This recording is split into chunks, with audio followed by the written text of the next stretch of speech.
Attention please.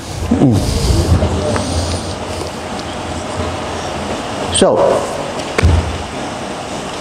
I'm going to give you the Guru Mantra of Sri Guru Babaji, which we believe is required to begin with the Kriya. And this, I'm going to give you exactly what was given to me and how I practiced, hiding nothing from you, exactly as I do it. So first I'm going to describe it, and then we are going to do it, and that's the end of today's session. When you go home, practice the mantra for some time, Guru Mantra, so that when you come back tomorrow morning, we are ready for the Kriya. Is that fair? Yes. So, don't do anything right now, just listen to me carefully. When we practice, we can do it. Don't practice now. Sit in your any comfortable posture that you can. You don't have to do now, I'll start. Comfortable posture. Preferably keep your spine straight. You can lean if you want, but better not to lean. And then visualize. Now don't go too elaborately into the visualization. That's where the problem comes.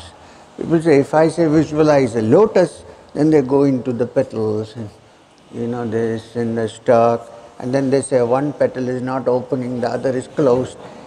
What I mean is, when you say visualize, just think in your mind that it exists there and leave it there. Don't go into details.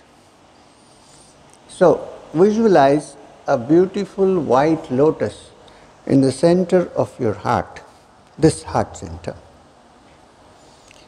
Inside, not outside.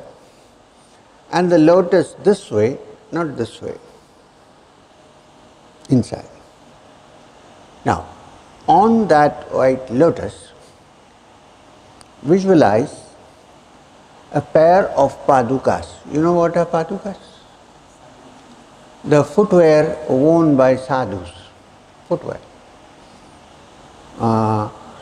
If you don't like, traditionally sadhus wear wooden footwear, which is called a paduka, but you can think of it as any footwear but belonging to Sri Guru Babaji. Consider the padukas as if they belong to Sri Guru Babaji, and the padukas are placed on the lotus with the toes facing towards you and the heel outside, which means as if someone is walking towards you. Now, for those who traditionally or before or consider somebody else also as a spiritual teacher, Jesus Christ for example, you can consider the footwear also to belong to them. But primarily for us, they are the footwear padukas of Sri Guru Babaji. Okay? And then in your mind say, these are the padukas of the principle of all gurus, which is the Supreme Being. And then close your eyes, bend your head down in humility, touch the padukas as if you are touching. And then chant this mantra. Now this you need to repeat with me so that you don't forget it and you know exactly how to pronounce it. Shall we? Om. Hreem. H-R-E-E-M. Hreem. Sree Gurubhyo Namaha. That's it. Om Hreem Sree Gurubhyo Namaha. So, with your hand touching the padukas, with great humility, ask for help. Say, I'm going to practice. I need to find perfection. I'm practicing Kriya now. which has come down from you, please help me to walk forward, and then chant this mantra, Om Hreem Sree Gurubhyo Namaha, in your mind, mentally. You need not be loud. And then chant this for at least 10 minutes. Don't count the number of chants. Chant for 10 minutes. When you're finished chanting for 10 minutes, open your eyes, bend down, touch your forehead to the ground, do pranams, and say thank you. Then you begin the practice of the Kriya, which tomorrow we'll go into that. So, right now, we will practice for 10 minutes the Guru Mantra. So, say that again, Om Hreem Sree Gurubhyo Namaha. Now, when you chant, it can be done silently. You don't have to chant loud. Chant in your mind. Can we start? I'll say 1, 2, 3 and you start on your own. And when you're finished, I'll clap so you can open your eyes. So now, close your eyes. Think of Babaji's padukas on the white lotus in the heart. Touch the padukas with your fingers, with your hand. Surrender to Sri Guru. Ask for help for Kriya. Not only for Kriya, for progressing on the path. And chant Om Hreem Sree Gurubhyo Namaha in your mind. 1, 2, 3, start.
Hreem Sree.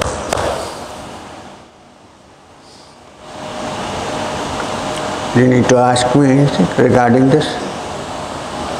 How do you know it's 10 minutes? Alarm clock? No, it doesn't work. Phone? Can we do that? Yes. Thank you, sir. Because it's better than counting. When you count, your mind is on every count that you make. When you fix an alarm, you hear it and then you wake up. So my suggestion is, well, by and by you won't need an alarm, you will know roughly how to do it. But do it for a length of time, not very short, not very long, but don't try to figure out the time. That's what I mean. Because you were practicing, does the focus need to be on Anahat Chakra or heart Agya Chakra? While practicing the Guru Mantra, your attention should be in the Anahat. Because the white lotus is there and the Padukas are there, so your attention should be here. What if that lotus shifts to? If it goes by itself, there is no need to stop it. But try to fix it here. If by or spontaneously, if it's ascending to a different, it's okay. But keep the Padukas inside. I just wanted to know about the breath regulation. About the breath regulation. While you're doing it. While doing the Guru Mantra. Well, when you're doing the Guru Mantra, there is no need to deliberately control or adjust the rhythm of your breath. Leave it normal. You have to do nothing. You just concentrate on the chant. The breath will take care of itself. That's only for this, okay? Only for the Guru Mantra. When visualizing the lotus, is it top down or is it looking from forward? It can be anything, but I said in the beginning that when you visualize the lotus, keep it up, open, nicely blossomed in the heart center. Not outside, but inside. Not like this and not drooping, but nicely blossomed. Basically, it's a symbol to show that the feet of the Guru are in the lotus. I mean, that's about it. When you practice Kriya, then gradually you will understand the meaning of the word jewel in the lotus. That is here, not here. What's happening? Everybody is looking. Huh? Raining. I thought Babaji is coming.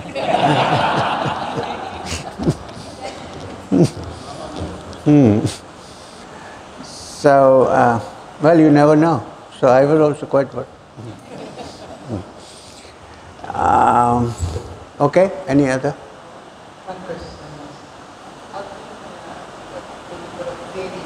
I can't hear. I've been practicing and believer of Devi. Devi. From the Upadesha given by my aunt and then. Your aunt? Yeah. So I don't know whether this conflicts with the. I asked my aunt. She said you can go and talk to a nice person and whatever they give you can take it. So what is your opinion? So what's the problem? What do you think about it? Do you have an opinion about it? You know something, the Guru is nothing to do for or against the Devi. Guru is a Guru. So we are here invoking Sri Guru Babaji as the teacher. It does not conflict in any way with the Devi. One. Secondly, in the actual exercise of Kriya Yoga, what you're trying to do is invoke the Devi to come up.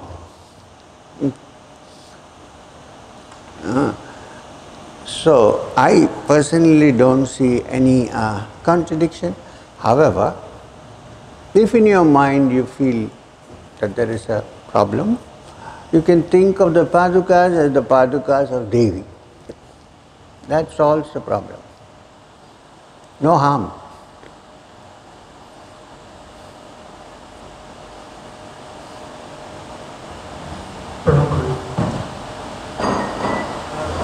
To start with, you have to start with our hands touching the padukas. After that, can we lower our hands? Yes. Let me explain once more.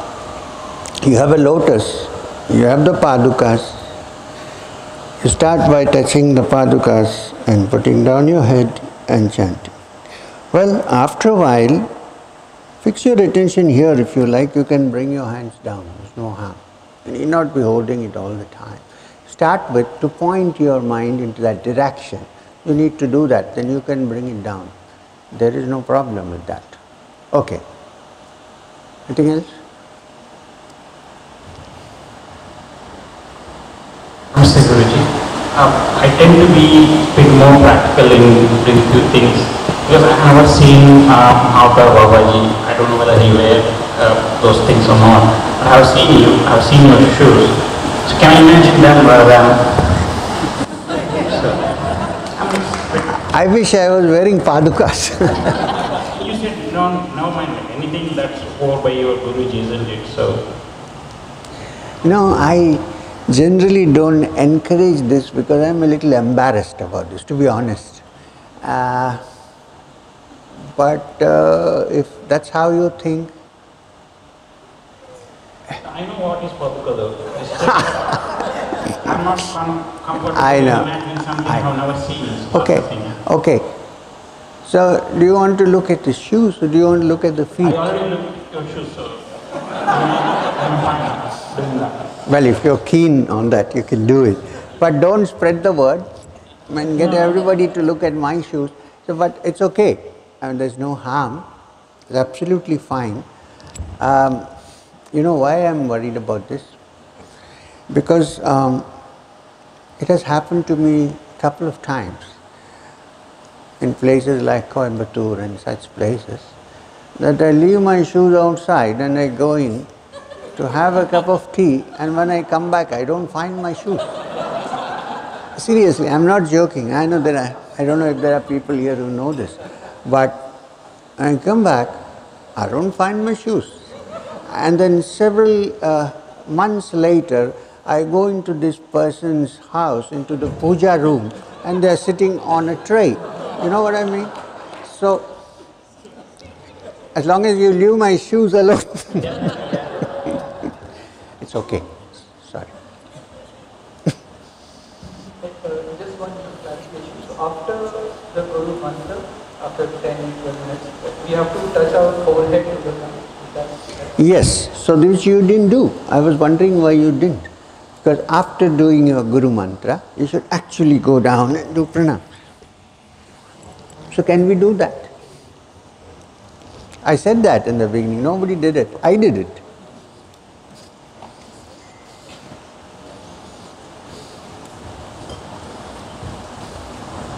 If you're sitting in a chair, it's difficult, I know, but you can at least bend your head down. Jokes apart, I don't mind if you want to do that. Seriously.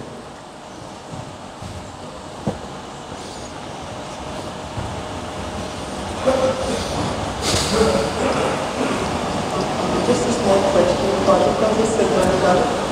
The particles are silver in color, or only they are silver? They can be anything. Generally, the particles are wood, made of wood. Sandals. But you can think in whichever way you like. See, basically, look, remember that it's a symbol of the Guru's feet.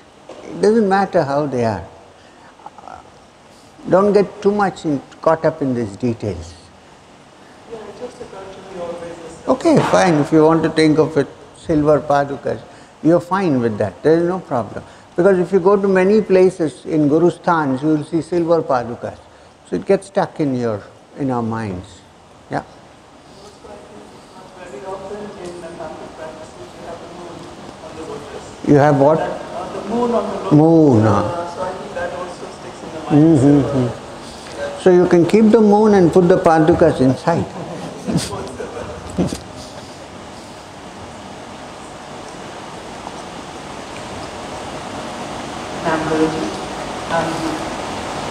When I was doing the Guru Mantra, I experienced some heart palpitations. I don't know, what would you say about that? Is that sort of normal? They are normal. There's nothing wrong. Good. Okay, thank you. Pranam Guruji. My particles, they change every day, sometimes so different, they're not same. So I imagine some nice colorful ones and some silver, some gold, and sometimes I just imagine feet, like baby's feet. So is that okay? Absolutely fine. Indulge your imagination as much as you want. Have them gold, diamond, silver, wood, it doesn't matter. The thing is that you give a sacredness to it, it doesn't matter. In fact, if you have two small feet, consider that also as the feet of the Guru. Like little Krishna's feet hanging up, I mean, it's okay.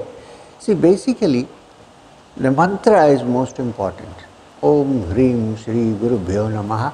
This mantra, I was just going to tell you that while this is the beginning of Kriya, that you do the Guru mantra, there is also a kind of, what can I say, a byproduct to this. Something else which could be of help to us. Look, after all, we live in this world, tumultuous existence in this world. Anything at any time we can face any danger. And since you have taken the Guru mantra now, your link with Sri Guru Babaji is established, because I've given it to you. Through me, it's established. Therefore, in any worldly situation also, not only in Kriya, in a situation where you are so helpless, you don't know what to do. Please, that's not the main function of the mantra, I'm just telling you. We are all human beings, we face problems. So when you're in a situation where you say, I don't think anything is possible now, no help is possible. Quietly look into the heart, think of the padukas. A few times chant Om Hreem Sree Gurubhyo Namaha and say, look, take care of me, I can't do anything. I think 9 times out of 10, unless you're required to go through that for some reason, you'll somehow get out of the problem. But that's not the main intention of the mantra.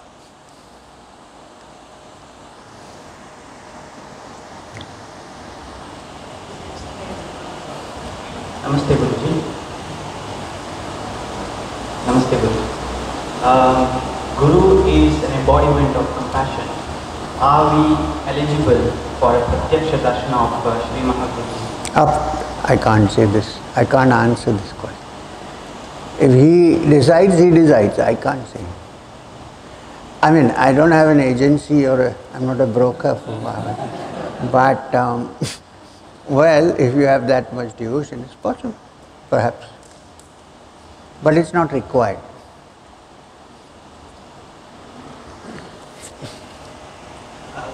Pranam Guruji. I would like to apologize in advance because this is not a direct question related to what you have just taught us, but a previous question made me ask this. Please feel free if you think it's not right. Then could you explain the symbolism in Kali and Shiva at the feet of Kali? That image. Well, it's not related to what we are talking about, but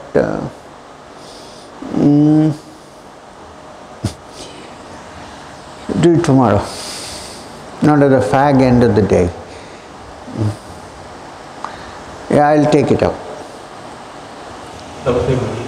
So when I'm doing Guru Mantra, so first I imagine, basically I imagine your feet when I had the opportunity to do the... Not the shoes. Not the shoes. So that's what I start with my Guru Mantra, but what happens is that, on the day-to-day life you have many priorities. So all my office work, all my family pressure, those come in my mind. Right. And I most of the time I go into that particular problem, but then again I realize that, you are stuck with that problem, you have to come back to the imagination. So that's how it is. So sometimes it's very peaceful, sometimes it's very, keep on distracting. So how to deal with that? Keep on practicing till you get it steady. There is no other way. Patanjali describes it, Nairantarya Abhyasena. There is no shortcut. Keep practicing continuously till you are able to do it without distractions. Don't give up because of distraction. This is most important.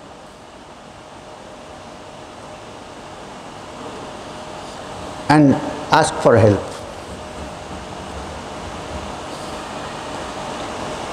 Yes, sir. Namaste, Guruji. Can you explain the mantra Hreem? What does that mean? Oh, that's a big explanation.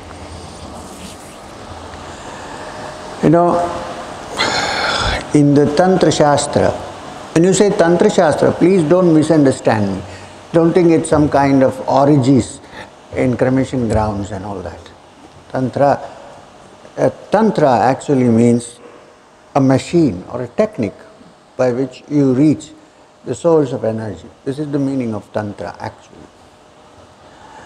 Not something wild, people have this Tantra. So, in the science of Tantra, which is the bridge between the mortal, which is the physical world, and that which is not physical, true physical. The key word for Tantra definition is Bhogo Yogayate, which means yoga through bhoga, which means understanding the realities through seeing what is manifest in this world and then going beyond. Not an easy path, difficult path. Most people get stuck there and don't move. We have certain sounds which are called the bija aksharas. Now bija means a seed. So if you define bija akshara, it means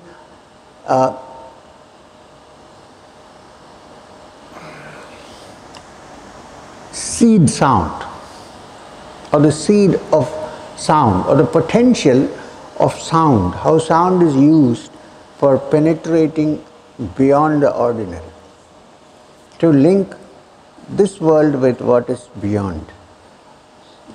These are the seeds. They are the seed sounds.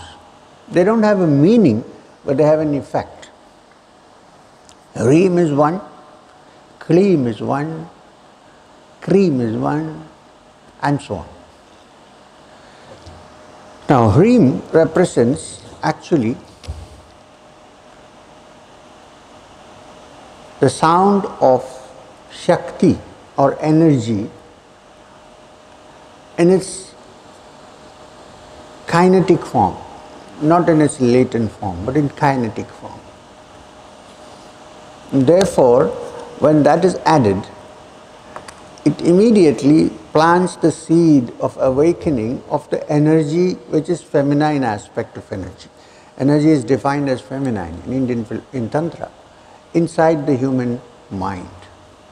Therefore, the sound, Hreem. It's a creative sound because these bijaksharas, some of them are called samhara aksharas, which means destructive, and some are called srishti, which means constructive. Hreem is a constructive bijakshara. It builds up your energies and takes them to the subtle levels. This is the sound of Hreem. It's much more than this, but I'm giving you a very short, brief account of what Hreem is. You mentioned so many different positions to sit in. Is Ardha Siddhasana is okay? Absolutely. This is Siddhasana, right? Yes? We have yoga teachers here, so this is okay. This is Siddhasana. Now there is also what is called Swastik Asana, where you trap your toes here and then sit this way. Some people call it Ardha Siddhasana. Get comfortable.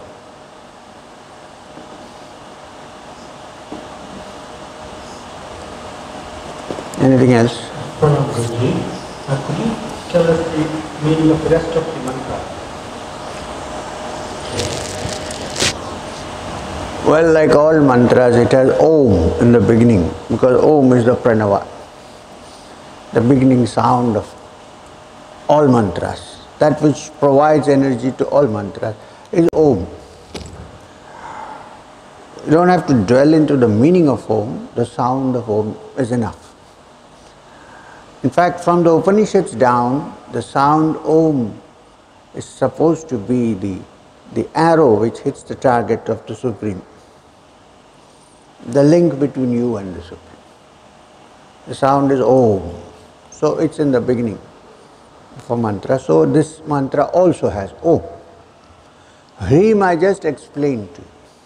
Awakening of the inner energy. Sree is like saying Mr. with great respect. In Hindi, as you say, Ji. Sree Gurubhyo, to the Guru. Namaha, I go down. This is Om Hreem Sree.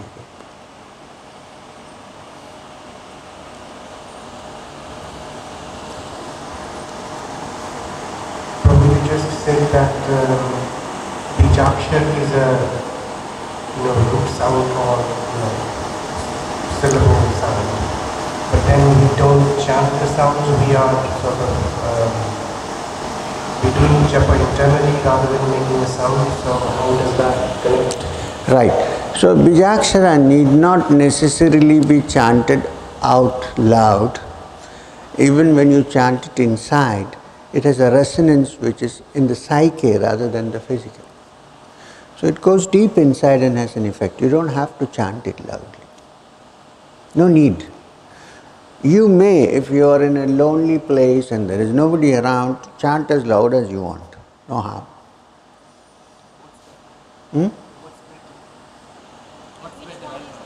What? What is better?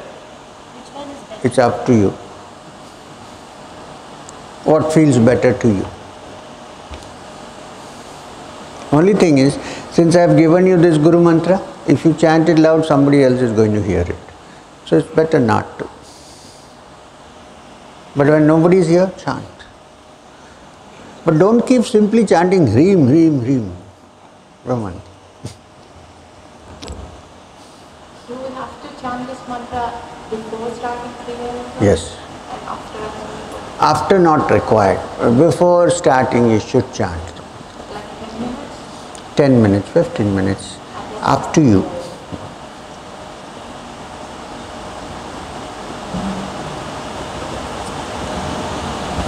So one question about the intention. I mean, do we have an intention? I mean, I visualize the lotus, the white lotus, and I chant the mantra, but do I wish to make the light of the lotus stronger? Do I wish just to thank Guru Babaji? Is there an intention on top or anything? Basically, you're invoking the blessings of Babaji so that you succeed in your practice. That's what it is.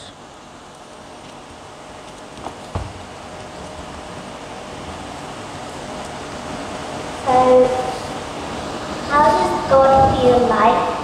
What? How does what? How does God feel like? I have no idea. Now we'll have to ask God. How do you feel? Oh, you're saying how does it feel to us? Right? That. Well, when you are, do you like chocolate? When you're deprived of chocolates for 6 months, saying don't eat, don't eat, don't eat. It's there on the shelf, but you're not allowed to eat. Then one fine day, your mom picks it up and gives it, you eat. You have a satisfaction, right, eating that chocolate? God feels like that, somewhat. When you have that experience, it's like you are enjoying something which you were denied for so long. And it's so good that you will not like any other kind of chocolate afterwards. It's better than Nestle. Definitely better than Cadbury's, but yeah, it's a joy.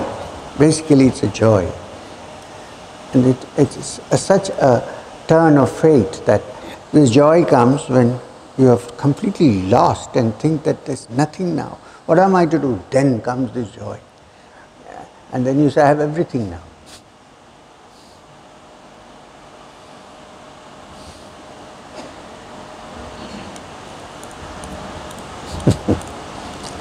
What's your name?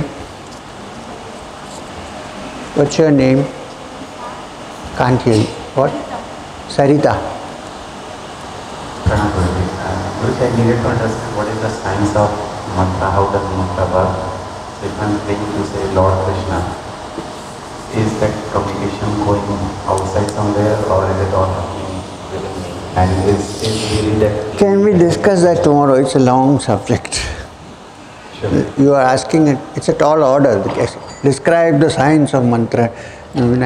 The Shastra, Mantra Shastra has to be taken up and described. So we'll see tomorrow after Kriya. If you get some time, we can dwell into it.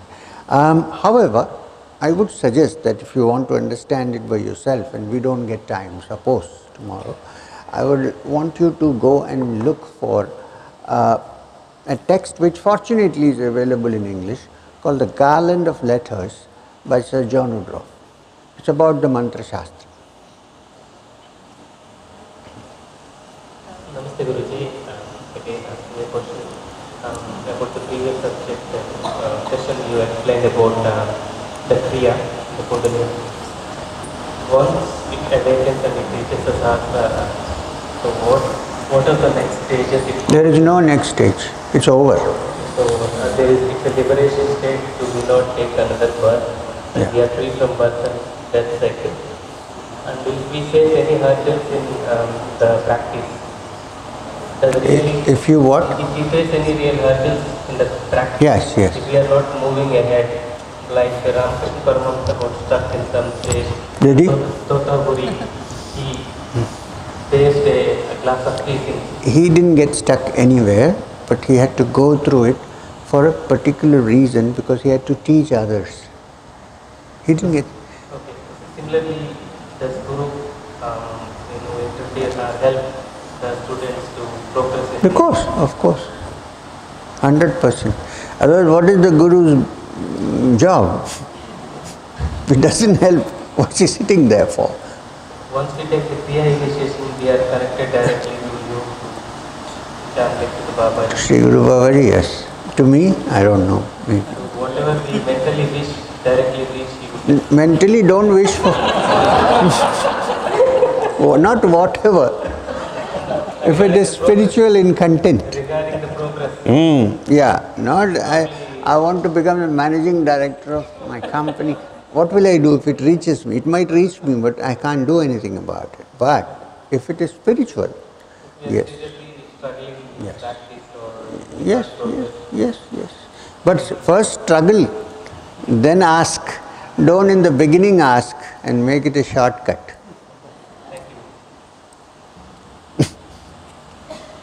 Guruji, if one is starting one spiritual journey, what are the books that you would, what are the literature that you would? See, already you have my autobiography, read it. Then you have Jewel in the Lotus, read it. Then you have Wisdom of the Rishis, read it. Upanishads. There is so much to read. Okay, if you ask me something other than what you wrote, I would suggest one or two things. One is read the complete works of Swami Vivekananda. Start from volume 1.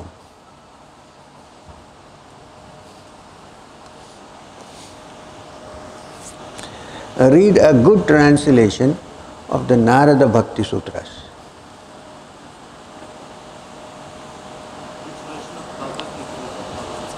If you want, I didn't say about the Bhagavad Gita, I said something else.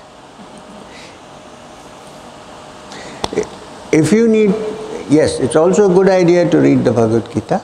If you read, I would suggest that you read, there's a beautiful, nice, simple translation by Swami Tapasyananda,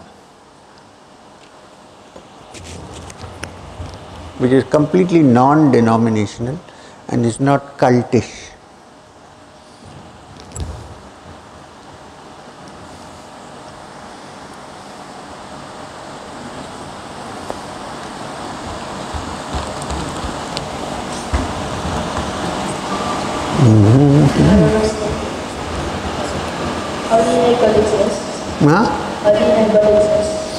This I can't answer you, my dear. Grow up a little more and ask me the question. Sometimes children are encouraged to ask questions to show how intelligent they are.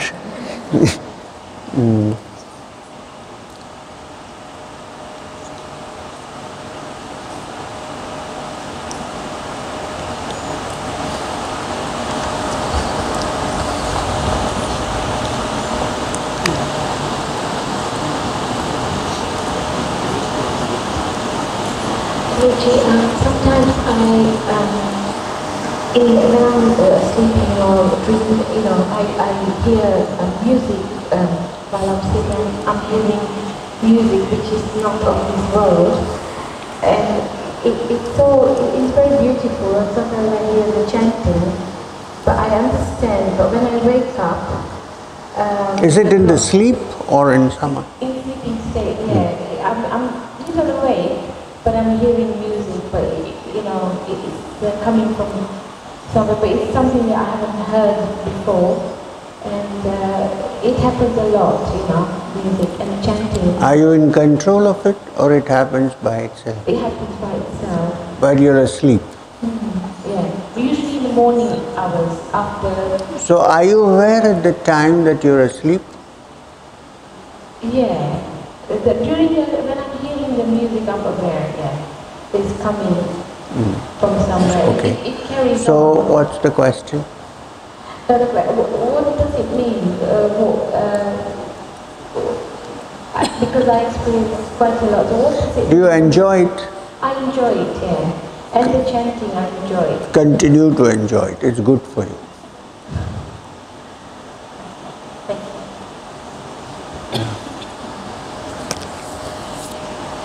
One more question, Guruji. My friend mentioned about Kriya Yoga, rebirth will not happen. Who said? He mentioned about rebirth and Kriya Yoga, practicing Kriya Yoga will not have rebirth. It's not by practicing Kriya Yoga that you will be free of rebirth. It's by reaching the goal of Kriya Yoga. Okay. So the question is who will not want rebirth? You as a personality. Why? Then if you don't want to be free of rebirth, okay, you want to come back, then there is no problem. People don't want to come back because of the suffering involved in this world.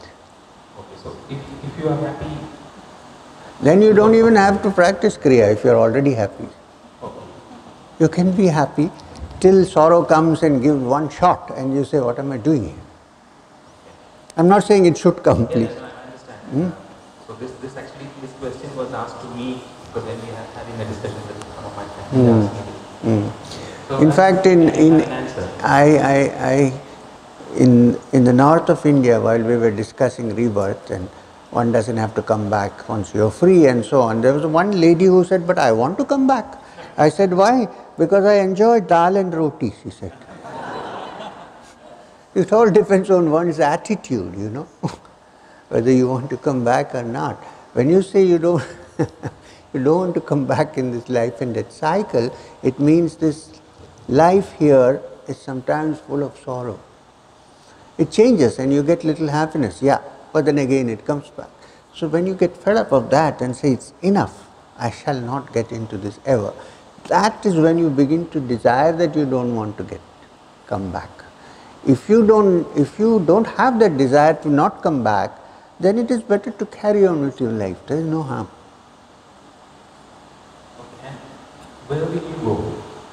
If you don't come back, where are you going? That you will find out when that happens. No, this is a very theoretical question. It's like this little man's question. How do you know God exists?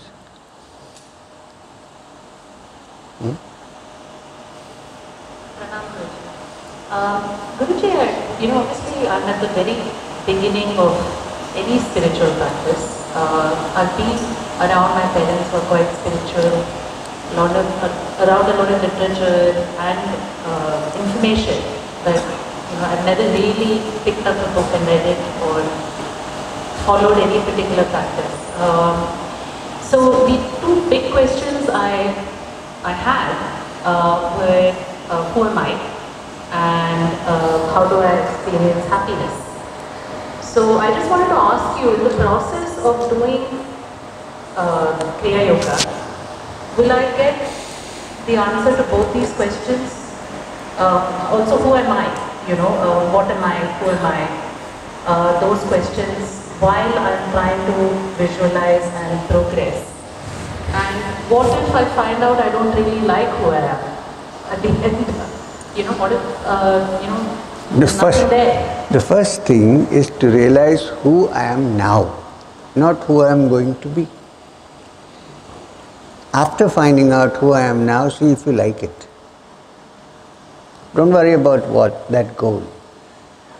Find out who am I, what am I doing here now, at the moment, what are my characters, how do I react, how do I live in this world. This is the real who am I, right? That we don't know yet. That's just in the air, right? This we know. And see, if do I really like it, who I am now?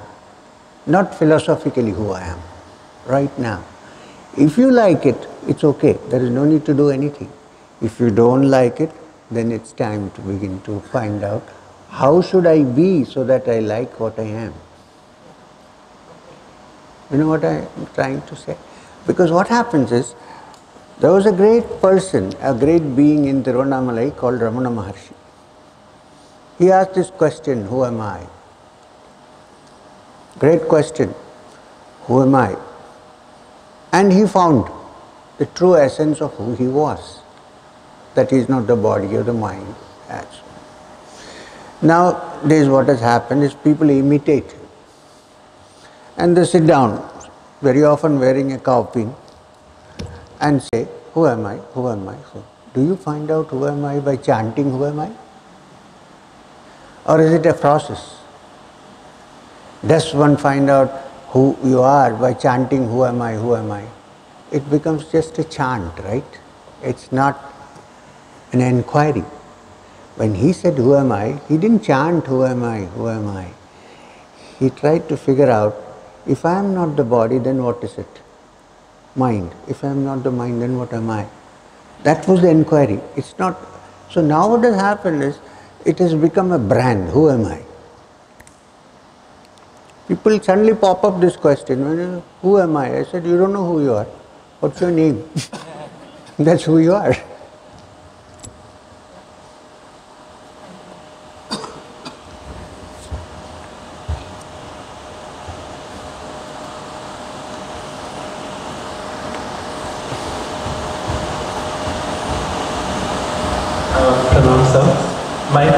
question for you is, was there a specific event or experience in your life or past that sparked like an unwavering conviction in you to pursue a spiritual path or your practice? Because obviously it requires effort. Maybe I'm searching for something like, that's my question. I can't pinpoint one particular event that sparked this, but when I was young, passing through different experiences of my life till the age of 8, it made me wonder if there was something beyond this life that we know of. Not one particular event, many.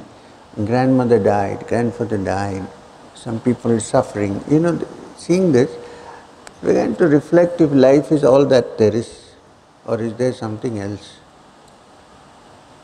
I was not thinking of where I would go if I am not coming back. That was not what I was thinking. I was thinking, what is all this about? Can we find out? Right? That time I was aged 8. That's when Maheshwarnath Babaji came into the picture, who came into my house in the backyard and touched me. So you can call that one event. After which my mind was completely interiorized rather than exterior. I was working and living in this world, but my main interest was to find out the source. So you can call Maheshwarnath Babaji's coming as the very significant turning point in my life.